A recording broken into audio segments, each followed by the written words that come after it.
좋은 아침입니다. 목요일 8월 31일입니다. 8월의 마지막 날에 우리에게 주신 말씀 시편 94편입니다. 1절에서 23절까지 말씀 보겠습니다. 여호와여 복수하시는 하나님이여 복수하시는 하나님이여 빛을 비추어 주소서. 세계를 심판하시는 주여 일어나사 교만한 자들에게 마땅한 벌을 주소서. 여호와여 악인이 언제까지 개가를 부르리이까. 그들이 마구 짓거리며 오만하게 떠들며 죄악을 행하는 자들이 다 자만하나이다. 여호와여 그들이 주의 백성을 짓밟으며 주의 소유를 곤고하게 하며 과부와 나그네를 죽이며 고아들을 살해하며 말하기를 여호와가 보지 못하며 야곱의 하나님이 알아차리지 못하리라 하나이다. 백성 중에 어리석은 자들아 너희는 생각하라. 무지한 자들아 너희가 언제나 지혜로울까. 귀를 지으신 이가 듣지 아니하시랴. 눈을 만드신 이가 보지 아니하시랴. 뭇 백성을 징벌하시는 이 곧 지식으로 사람을 교훈하시는 이가 징벌하지 아니하시랴. 여호와께서는 사람의 생각이 허무함을 아시느니라. 여호와여 주로부터 징벌을 받으며 주의 법으로 교훈하심을 받는 자가 복이 있나니 이런 사람에게는 환난의 날을 피하게 하사 악인을 위하여 구덩이를 팔 때까지 평안을 주시리이다. 여호와께서는 자기 백성을 버리지 아니하시며 자기의 소유를 외면하지 아니하시리로다. 심판이 의로 돌아가리니 마음이 정직한 자가 다 따르리로다. 누가 나를 위하여 일어나서 행악자들을 치며 누가 나를 위하여 일어나서 악행하는 자들을 칠까. 여호와께서 내게 도움이 되지 아니하셨다면 내 영혼이 벌써 침묵 속에 잠겼으리로다. 여호와여 나의 발이 미끄러진다고 말할 때에 주의 인자하심이 나를 붙드셨사오며 내 속에 근심이 많을 때에 주의 위안이 내 영혼을 즐겁게 하시나이다. 율례를 빙자하고 재난을 꾸미는 악한 재판장이 어찌 주와 어울리리이까. 그들이 모여 의인의 영혼을 치려하며 무지한 자를 정죄하여 피를 흘리려 하나. 여호와는 나의 요새이시요 나의 하나님은 내가 피할 반석이시라. 그들의 죄악을 그들에게로 되돌리시며 그들의 악으로 말미암아 그들을 끊으시리니 여호와 우리 하나님이 그들을 끊으시리로다. 아멘. 하나님의 말씀입니다. 한번 더 읽으시면서 묵상하시겠습니다.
오늘 말씀은 다소 낯선 익숙하지 않은 하나님의 모습으로 시작을 하는데요. 시인이 1절에 여호와여 복수하시는 하나님이여 복수하시는 하나님이여 이렇게 복수하시는 하나님을 부르고 있죠. 이 복수하시는 하나님 revenge 거의 생각해 보지 못했던 것 같아요. 하나님은 사랑이시며 오래 참으시며 선으로 악을 이기라 이렇게 말씀하시는 분으로 익숙하잖아요. 하나님과 복수는 참 어울리지 않는 단어처럼 보입니다. 베드로가 예수님께 질문했을 때 7번 용서하면 충분하지 않겠습니까? 예수님이 70번에 7번이라도 용서하라, 무한대로 용서하라 이렇게 말씀하신 분이니까 더욱 그래요. 그러면 오늘 시인이 1절에 복수하시는 하나님 이렇게 부르는 것은 좀 실수한 것 아닌가? 감히 하나님을 향해 이 복수라는 이름을 이렇게 사용해도 되는가? 이런 질문이 있을 수 있는데요. 여러분, 복수하시는 하나님을 찾을 수 있습니다. 어쩌면 우리는 정반대로 생각하고 있는지도 몰라요. 복수는 오직 하나님만 하실 수 있습니다. 다시 한번요. 복수는 오직 하나님만 하실 수 있는 것입니다. 사도 바울의 말이에요. 로마서 12장 19절이죠. 내 사랑하는 자들아 너희가 친히 원수를 갚지 말고 진노하심에 맡기라. 기록되었을 때 원수 갚는 것이 내게 있으니 내가 갚으리라고 주께서 말씀하시니라. 복수는 오직 하나님만 가능하다. 우리는 지금 이 현대를 살아가고 있는데 마치 복수의 시대를 살아가고 있지 않은가 생각해 봐요. 각종 미디어에 복수의 이야기들이 막 넘쳐납니다. 영화나 드라마는 물론이고 현실 세계에서도 복수는 이제 먼 이야기만은 아닌 것 같아요. 굉장히 가까운 이야기로 복수가 들려옵니다. 심지어 불특정 다수에게 복수하겠다는 거예요.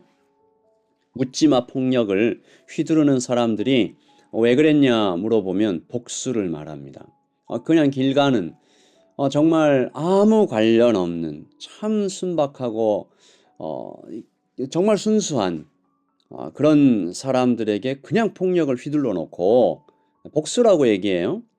세상에 복수하고 싶었다 이런 얘기를 합니다. 오늘 시인이 정말 억울한 일을 당한 것 같아요. 고통 중에 있어요. 그런데 하나님을 불러요. 우리도 그래야 된다라는 거죠. 시인이 얼마나 고통 중에 있는지 살펴보면 4절부터 6절이지 않습니까? 악인들이 나타나는데요. 교만하고 잔인하고 주의 백성을 짓밟고 막 개가를 부르면서, 이 개가는 이렇게 막 기쁨의 노래잖아요. 기쁨의 노래를 부르며 4절 보세요. 마구 짓거리며 오만하게 떠들며 다 자만한다. 이런 사람들이 넘쳐난다라는 거죠. 시인을 향하여 이렇게 덮쳐오는 거죠. 특별히 6절을 보시면 과부와 나그네를 죽이며 고아들을 살해하며 이렇게 되어 있어요. 이 과부와 나그네, 고아는 당시의 약자들을 대표하는 사람들 아니겠습니까? 이 사람들을 괴롭히고 죽일 때까지 잔인하게 고통을 주는 이 악인들이 그런 일을 행하면서 이렇게 말합니다. 하나님이 어찌 알겠냐? 7절이죠. 말하기를 여호와가 보지 못하며 야곱의 하나님이 알아차리지 못하리라. 시인이 그래서 한탄합니다. 바보들아, 생각이 없는 자들아, 어떻게 하나님이 모르실 수 있겠냐? 8절이죠. 백성 중에 어리석은 자들아, 너희는 생각하라. 무지한 자들아, 너희가 언제나 지혜로울까? 그리고 9절에 귀를 지으신 이가 듣지 아니하시랴. 눈을 만드신 이가 보지 아니하시랴. 하나님께서 귀를 만드셨고 하나님께서 눈을 만드셨는데 듣지 못하고 보지 못하시겠냐? 무소부재하신 분이다. 그분은 omnipresence, 어디에나 계시다. omnipotent, 전지전능하시다. 이분께서 어떻게 고통받는 자들의 신음소리를 못 들으시겠냐, 못 보시겠냐, 이런 얘기를 하는 거죠. 그리고 그러므로 하나님께서 다 듣고 다 보고 계시다면 무슨 얘기예요? 정의는 실현될 것이다. 하나님은 복수하신다. 이 복수란 얘기는 약한 자들이 당한 억울함을 대신 갚아주시는 거죠. 그때는 주님만 아실 것입니다. 우리 생각에는 바로 지금 당장 복수해 주시면 좋겠는데 하나님의 때가 있는 거죠. 지금 우리가 듣고 보고 있는 세상의 악함에 그러므로 너무 지치지 말아야 됩니다. 마음이 꺾이지 않아야 합니다. 하나님께서 살아계심을 믿고 복수하시는 하나님께서 이 악인들이 행한 대로 갚으실 것을 기대하고 그것을 기다리는 거죠. 이 시인은 이렇게 악인들에게 정말 그 분노와 억울함, 이 악인들을 고발하는 이 목소리를 높이는 것과 동시에 이 시인이 이 악인들에 대한 사랑을 좀 드러내는 급반전되는 구분이 있는데요. 이렇게 얘기합니다. 지금 돌아오라. 12절이죠. 여호와여, 주로부터 징벌을 받으며 주의 법으로 교훈하심을 받는 자가 복이 있나니. 아까의 그 악인들이죠. 이 악인들이 그렇게 교만하고 자만하고 막 떠들고 있지만 하나님께서 깨닫게 하실 때 지금 돌아오면 얼마나 복이 있냐. 이 말씀을 오늘 우리가 좀 들었으면 좋겠어요. 혹시 오늘 하나님의 채찍을 맞는 것 같이 느껴지시는 분이 계시다면 여러분, 오늘 맞는 것이 좋습니다. 지금 맞는 것이 낫습니다. 지금은 은혜의 시대잖아요. 주님의 채찍이 아프죠. 그러나 때리시는 주님이 살리려고 때리시는 거잖아요. 가르쳐서 온전하게 하시려는 거잖아요. 언젠가 때가 올 겁니다. 방주의 문이 닫히고 하늘이 어두워진 때가 오겠죠. 심판의 때가 열리면 그때는 호소해도 듣지 아니하시죠. 그러나 지금은 돌아오라고 오늘도 문 밖에 서서 두드리시는 우리 하나님이시죠. 그러므로 오늘 아침 우리가 이렇게 기도했으면 좋겠습니다. 첫째, 나의 원통함과 억울함을 사람이 아니라 오직 하나님께 올려드립니다. 둘째, 그들을 위해서 기도합니다. 돌아오게 해주십시오. 회개하게 해주십시오. 심판의 때가 올 때까지 악함을 그대로 가지지 말고 그때가 되기 전에 빨리 돌아오게 해 주십시오. 셋째, 주께서 오늘도 가까이에서 나를 돕고 계심을 압니다. 이렇게 우리 세 가지 좀 기도했으면 좋겠어요. 하나님, 나의 억울함과 원통함을 주께 올려드립니다. 사람에게 의지하지 않습니다. 둘째, 그 악인들을 위해서 기도합니다. 회개하게 해주세요. 돌아오게 해주세요. 은혜 받게 해주세요. 셋째, 주님 오늘도 나를 돕고 계십니다. 16절이죠. 누가 나를 위하여 일어나서 행악자들을 치며 누가 나를 위하여 일어나서 악행하는 자들을 칠까? 이 사람 중엔 없다는 거예요. 17절, 여호와께서 내게 도움이 되지 아니하셨다면 내 영혼이 벌써 침묵 속에 잠겼으리로다. 얼마나 멋진 고백이에요. 내 눈에 보이지는 않았어요. 그러나 주님께서 나를 돕고 계심을 고백했어요. 내가 아주 망하며 끊어지지 않은 것은 주께서 내가 잘 때, 엎드려져 있을 때 도우셨기 때문입니다.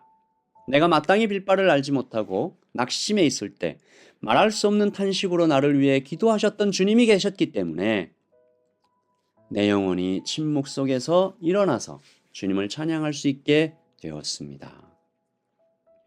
오늘 22절의 고백을 드리면서 하루를 시작했으면 좋겠어요.